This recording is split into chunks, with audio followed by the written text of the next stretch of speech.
folks, we're back with the rundown. And we've got a couple cool gizmos and gadgets, and Chris is going to give us the breakdown. So you know what? Break it down. Break it down. Well, a good buddy of mine, his name's Leo Deshane. Leo? Okay. Yeah, he showed me a couple little things, basically, and probably some people have heard about these. Some may have not. It's parasiteweights.com, and basically what it is let me make sure the camera's right on that. It's just like your typical worm. Nice. This is a Texas style, folks. Just Texas style worm rig, and basically it goes in there. Okay. Now, the difference between this and you normally just tying right to the hook is this little gadget here. Okay. And we'll do a close-up of that. Basically what it is when you go to set the hook on a fish, what happens is 9 times out of 10 the worm gets balled up on the hook. Sure does. Okay? Yeah. Yep. So naturally when it gets balled up on the hook, it ruins the tip of the worm. Yeah, it tears around where you tie. Sure. Exactly. Well, basically what it is unclip this. There's a little clip that comes in a pack. Now check this out, folks. We're going to get a close-up on this. Absolutely. Basically what it is it's just a little clip, okay? And all you do is you run that through your hook, like so. Just like that, okay? Check it out. Then what happens is you take your line, right? You run your line through the top of that loop. Like so, if I can see it. Yeah, well, don't count on me, you know.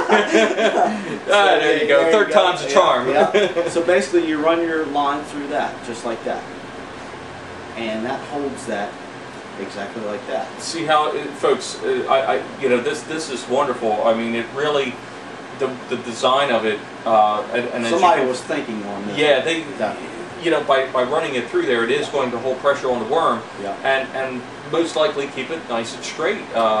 Wonderful design. Yeah, you just bury the hook into the worm exactly like you would normally do, and what happens is when you pull on that bait or if that fish hits it, the force from this clip holds that head right onto that worm, or right onto that hook. Super. Never moves. And you're dealing with the force of the hook coming through the body of the worm. Right. That's what you're dealing with. And that's what you want. It's going just like that. You don't want the mass getting balled up and possibly missing a strike. Right. Awesome. So basically that kind of saves your worm a little bit. And they also have them where that little clip is actually melted into the lead head. Wow. Yeah, into the lead head of the worm, and basically all you have to do is just slip that on, run it through your hook. It's the same type scenario. Awesome. So cool. that is parasiteweights.com. You can check that out. I thought that was a pretty neat little one. That's pretty slick. Good job, guy. Yeah. That's a neat little feature. I have seen this before. Personally, never used it, but it is a wonderful design, and I gotta say that I think I'm going to be trying it on a future trip. That's pretty cool. So what about these other gizmos and gadgets you got out here? Well, basically I've got 2 custom molds. Okay. Okay. These were built by a gentleman down or out of Georgia. Okay. For my father. Nice. And they are custom molds. And right there is the head. And nice. you can see the molding. Okay. And the reason why I brought these in is there were some questions about how to make like jigs and things of that nature. Well, so a lot of this stuff you find custom. Right. And that's the beauty about things. Custom tackle manufacturers. You're a custom tackle manufacturer. Yes. But if you're ever out at like garage sales or anything like that, and you happen to see a couple of pliers like this with a little melded pad on there where somebody has welded it, you pick that thing up. It's a mold. And you go and you take a look at what that is and buy it, because what that's telling you is that's one of a kind. that is one of a kind. That's not like a mold you just buy on the market. Somebody has actually went in professionally, has done that, and has machined that out. And if you happen to find something like that at a garage sale or anything like that, you see something laying on the table with just a pair of pliers and a couple of blocks, that's a custom mold. You want to definitely see what you can do about trying to get a price on that and snag them up. I've got to agree with that, because you know, these are typically one of a kind, because you know, the machinist, the tool and die maker that cut this is typically one of a kind stuff. Where you know, tool and die makers, they are accustomed to making one-offs, and yeah, I agree with that 100%. And in fact, these are rather interesting look spinnerbait molds. Yeah. So and you could just and I'm sure there'll be a zoom in on this. The head design on this is somewhat different than what is typical, for better for worse. But yeah, definitely look at that closer.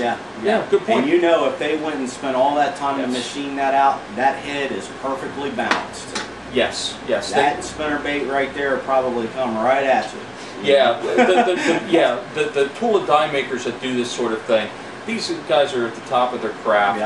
They are true artisans, and I'm kind of turning this one around from side to side, and I believe it is marked as a 1/4 ounce. Beautiful job, and of course, with the way these things are designed, the life on these things are probably fairly long, and the tolerances are so close that probably not a lot of finish work is needed to get this lead head on this spinnerbait to be perfect. I mean, it takes very little file work. Right. So yeah, I thought that was kind of pretty interesting. Yeah, absolutely. Bring in and stuff. And we hope to bring in a lot of things, you know, to show people. And we would like to hear your tips and stuff like that as well. Maybe even bring you here on the show and let you actually talk about this. Absolutely. What you have there. Hey Ken, tell me a little bit about this fishing rod. Yeah, I'm dragging around this beautiful Eagle Claw flipping stick. 7-footer, really a nice pole, nice action to it. And guess what? We're going to give the damn thing away. No. Ooh, that's cool. Yeah, she's going to be a giveaway. And why don't you tell us about the get down on that? Well, here we go. Basically, if you go and visit the rundown, watch the show and everything, send us in your pictures, send in your comments, your tips, and send us an email. Basically, your name will be put in that pot for this rod. Nice. And we hope to have future giveaways and things of that nature. But your name will be put into a pot, and I believe in October, we will put all the names in a bowl or whatever, and we'll pick a name, and they will get a free Eagle Claw 7-foot blank with a flipping rod. Flipping rod, yeah. Flipping rod. So nice. It's something, you know, it's something that's nice. Probably goes, what, 40, 50 bucks maybe? Easily, So that's cool, and you know, hopefully we'll be able to do some things. So nice action to it.